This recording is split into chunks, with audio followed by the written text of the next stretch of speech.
We're joined today by the one and only Dave Dreiwitz. He is the bass player for the band Ween. Dave, how you doing today? Good. How you doing today? You good? I'm good, yeah. Thank you so much for joining me. I appreciate it. Right. Okay. Well, Dave, you seem to be playing in like a half dozen bands at a time, it seems. Can you tell us a bit about your band, Joe Russo's Almost Dead? I know you guys are on the road now. Yeah, we'll be out next week, and we're doing the weekend in Atlanta, Georgia. Can I tell you about it? Well, we just celebrated 10 years of playing the music of the Grateful Dead, and we plan to keep doing it. So I don't know what else to tell you. I mean, the reactions from people has been unbelievable. Where the gigs and concerts that we've been able to play and places, it's just been unbelievable. So always thankful and grateful. Yeah, that's amazing. The schedule you keep. I see you playing all over the place. Even saw you playing with Uncle Floyd. I'm not sure what that's about, but it's amazing. You're all over the place.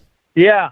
Oh, Uncle Floyd plays every Wednesday in New Jersey, and I join him every time I can. And I play an acoustic bass with no amp. He plays an acoustic piano, and Jeff plays the drums. And we have a really good time. I'm learning a lot from him. He's I don't know if you know or if you're familiar with Uncle Floyd, because unless you're from New Jersey, most people might not know who he is or think they've heard of him. But anyway.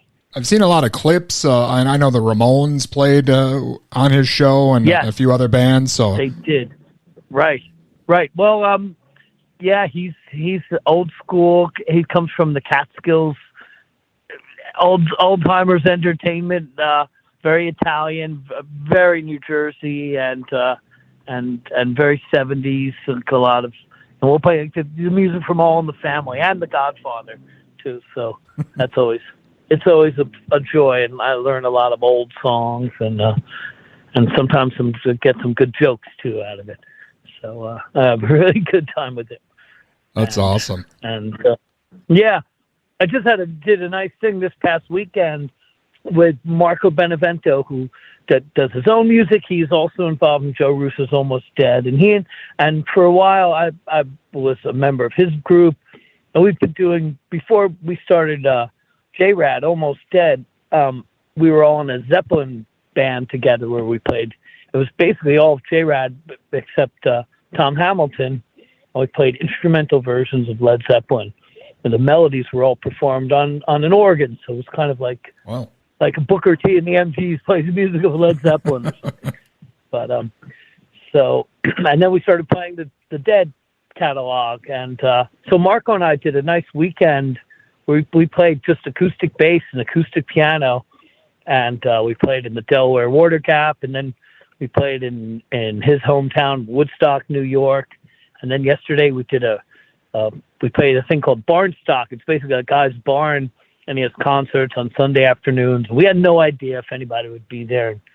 We showed up, and there was a line down the driveway to get in, and it was just great. We had the greatest afternoon playing, and we played jazz tunes, but then we played some rock tunes. We played some Ween stuff. We played Marco's music.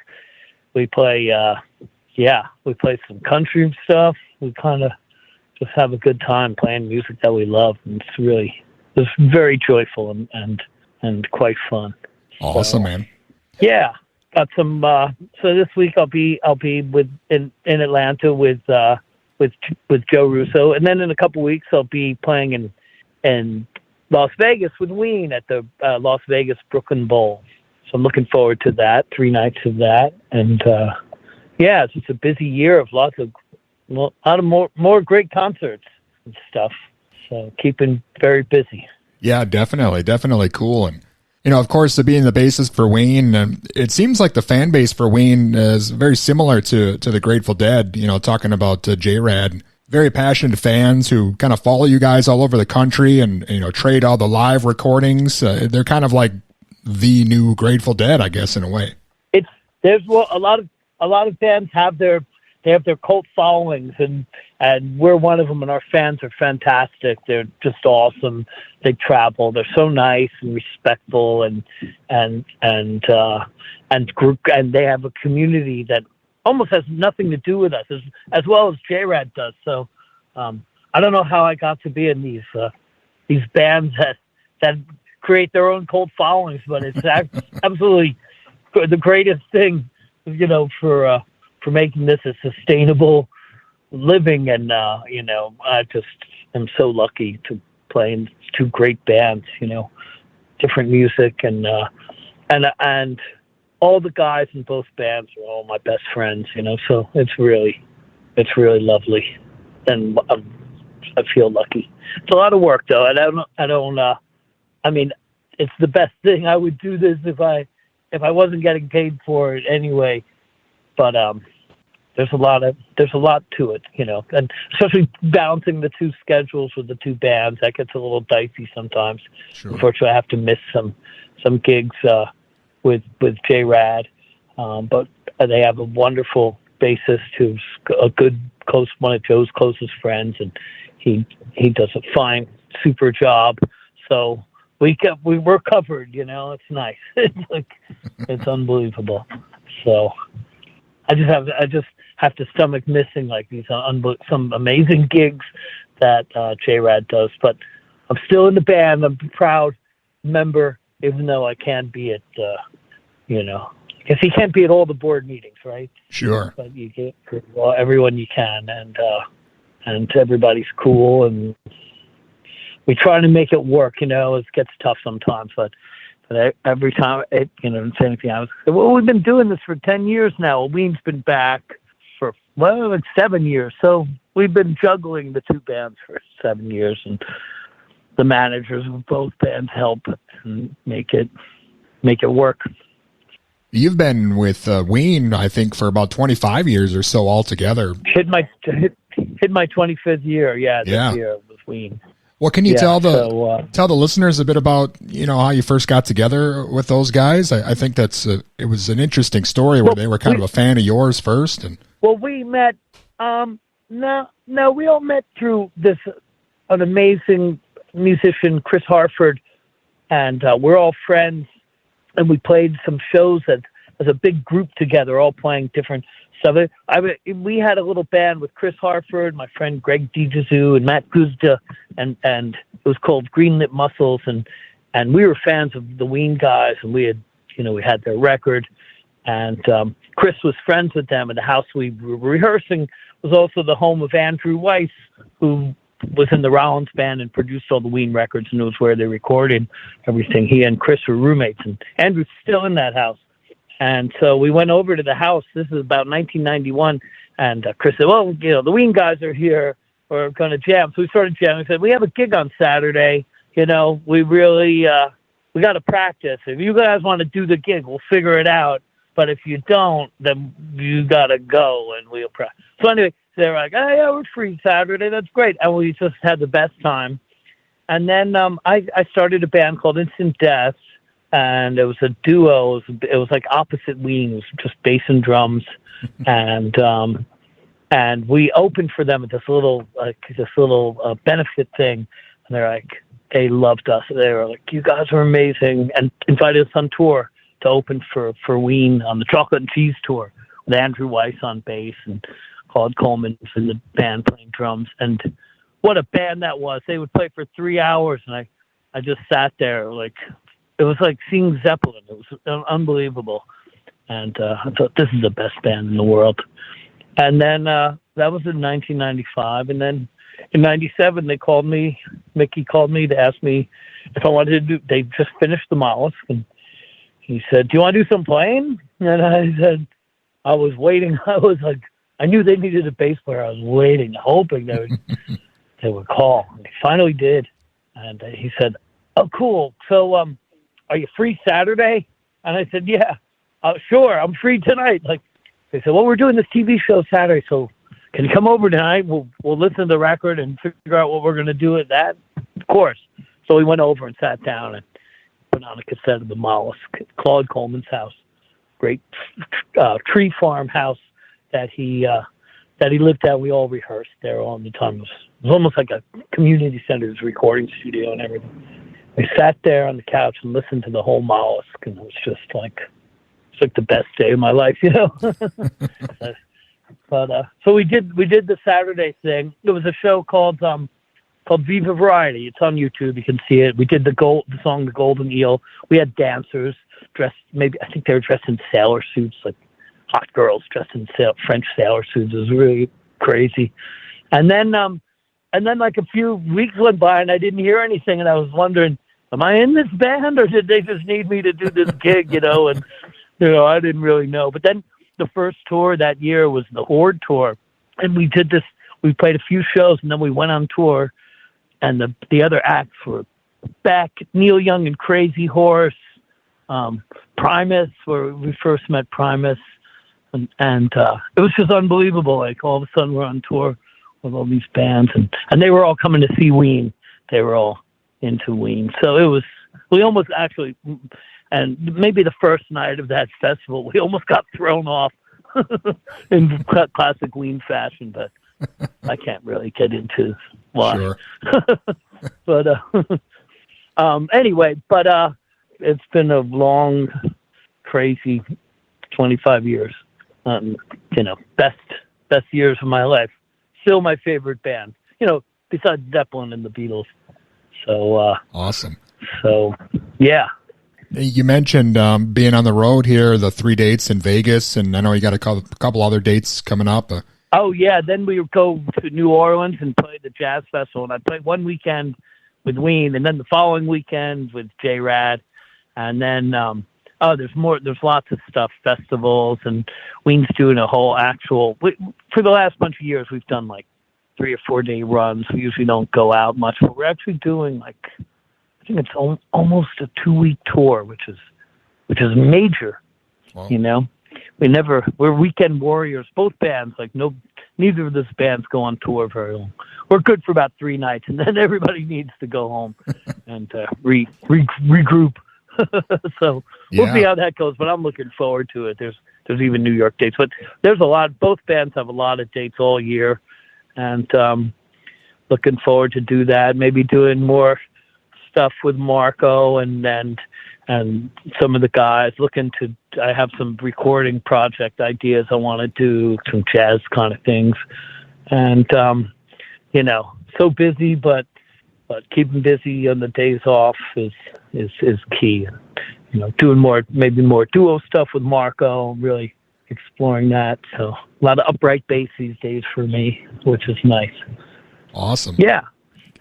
Can you talk a bit about, I guess, what goes into, you know, doing like 3 dates in Vegas? I mean, when you play with Ween, you basically end up with like an 8-hour set list. I mean, that's quite a jaunt. Yeah. Well, you know, we get together at the venues, and we have a little backstage area with tiny little amps, like what you would have in your house or something, or even smaller. And we set up.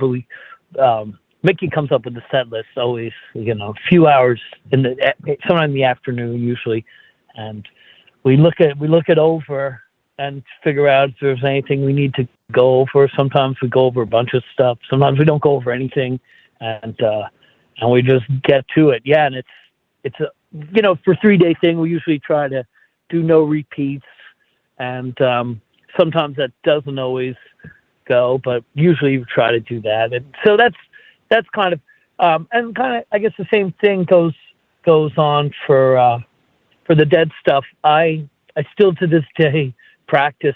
I thought I would know this stuff after a year or two, but for the Grateful Dead stuff, I always spend a lot of time practicing before running all the songs the day of the show, and leading up to as early as the moment I get the set list. You know, I start working on this. Like, what do I have to go over here? You know, what am I good with? What am I a little shaky on? So less of that kind of for Ween. The Ween songs are pretty ingrained. So, sure. But we still do go over stuff. We try to pull out old stuff as we haven't been making any new music. So we try to find unusual stuff to play, songs that haven't been played much, or, left out of the mix, and try to just bring something new when we play, so we have something to offer more than what we do, and that's what we do. So yeah, that's kind of what goes on before a 3-day run. Well, and luckily for us here in Minnesota, Ween has a connection to us here, so you guys seem to come through fairly often. So that's great. That yeah, I think we have. There's are we playing? Is there a new spot that we're playing this year? Maybe an outdoor thing. There's something that's happening this summer, I think, in Minnesota. Okay. For us, maybe it's not announced yet, so maybe I shouldn't say anything. Something breaking news. Something that's remember being kind of cool, like, wow, we're going to do that, and then of course, it was probably scheduled for the last 3 years and never happened, dealing with COVID and all. So hopefully we'll get back to there. Minnesota, Minneapolis has always been great for Ween. Love playing First Avenue, and just every time we play there, it's always a hoot, and awesome. People in Minnesota are great. Always like most supportive Ween, one of the most supportive Ween towns, What I love about Ween, you guys are able to play so many styles and genres, and you do them well. I mean, it says a lot about you as a musician to be able to pull that off, and it's got to be great for you to be able to dabble in so many different areas in the same band. Yeah, that's a great point about Ween, and it makes it really fun. And like my whole thing has always been kind of having my hands in different kinds of music, and I just love music so much. So Ween is like the ultimate way to get to experience all of it. We play some jazz, we play some punk, some metal, and psychedelic music, and it's kind of bass heaven. There's a lot of great bass stuff in Ween, and I'm really lucky to get to play that music all the time. Such classic stuff, and it's always been challenging and just awesome, especially as a fan.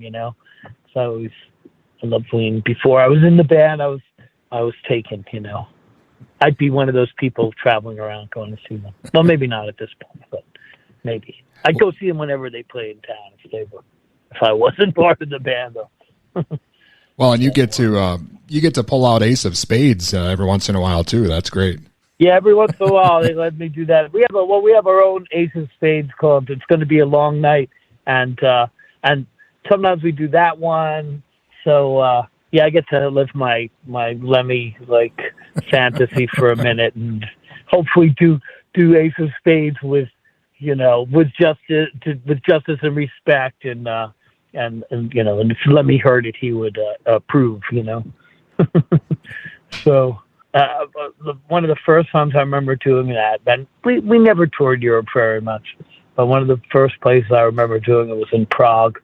And there's just something about Ace of Spades in the Eastern Europe. And as soon as we started playing that, something happened, and there was stuff flying. Like I had my eyes closed, and I could feel it change, spit whipping by my ears. And it was with the most respect. Like it was just, people just couldn't take it. And we started playing that song. Wow. And it blew my mind kind of, but I understood the Eastern European thing with Motorhead and certain bands like that. Especially that song and there. So that was pretty cool. Awesome. That was early on. That was in, I think, 2003. Maybe the only time we ever played there. Unbelievable place. But yeah, we both Ween and J-Rat just play in the U.S. and it's awesome. I wish we'd go to Europe, but can't have everything. Ween either has a nice thing. We've gone every 10 years to Australia and New Zealand, and those were always unbelievable places to go. So yeah, been very lucky to get to travel around and play Ace of Spades, Eastern Bloc countries. It's pretty great. Well, Dave, I wanted to ask you. I spoke with Claude Coleman last year, and he said he thought for sure there would be new music from Ween someday. What do you think of that? Do you feel like it's maybe something you guys might be back in the studio someday? I think someday, God willing, there will be new music. I can't say it'll be this year, but I think we're getting closer to a place where that might be possible. There's a lot of music there that could be, that was written a long time ago that could be used as well. But I think there's a possibility that there could be new music. Let's just keep our fingers crossed and be hopeful that happens. I'll do what I can to encourage that. Awesome. Yeah. You mentioned, the Ween dates coming up and the JRAD dates. Is there anything else maybe you're working on or something else the listeners should be looking out for? No, I don't know. I mean, if somebody's in Maywood, New Jersey on Wednesdays, I play with Uncle Floyd from 7 to 9. And yeah, I mean, that's about it. That's I have a thing called Crescent Moon, which is the music of my old band Instant Death that opened for Ween back, and it's just bass and drums. And once in a while, I bust that out. So, but I usually keep that around the New York and Pennsylvania and New Jersey area. Okay. Maybe someday we'll make it out to Minneapolis. I would love that. I would love to take that anywhere. So awesome, man. So yeah. Again, I appreciate your time. It's been an honor speaking with you. I'm a huge fan, and it's been great. Thank you so much. Awesome. Well, have you ever heard Instant Death? Have you heard that music? I've heard a little of it. Yeah, when I was kind of looking into your background, I checked out some of that. So well, there's a lot of stuff on YouTube. Unfortunately, I've been lame about getting it on Spotify. So it was the record we did was Andrew Weiss produced it, and it was put out on Choco Dog on their label. Actually, if you mail me your mail address, I'll just send you a CD. I have hundreds of them. Oh, okay, awesome. Yeah, that would be great. Yeah, I'll send it out, and but you can find this stuff on YouTube. Unfortunately, like I said, it's not on Spotify or anything yet, but hopefully someday. I got so many things to do, Dustin. I got to make a list. Well, I appreciate you putting me on the list here and taking some time out with me today. Yeah. Oh man, I'm just sitting in my car, so on my way going to have dinner with my 83-year-old mom, who's a tuba player, and actually the reason I play music because she bought a bass and didn't play the bass, but she played tuba, and I got the bass, and then now I play bass. That's awesome. Yeah. All right, my friend. Well, good chatting with you. Yeah, send me your address. I'll send you an Instant Death CD. All right, I will do that. Thank you so much, Dave. It's been an honor. Hopefully you can speak again sometime. Yeah, Well, keep in touch, and if we come to Minneapolis, maybe we can meet up or something and say hello. Yeah, All definitely. Right, you have a good night. I'll talk to you soon. And again, that was Dave Dreiwitz, the bass player for the band Ween. He's on the road this year with Ween and also his other band, Joe Russo's Almost Dead.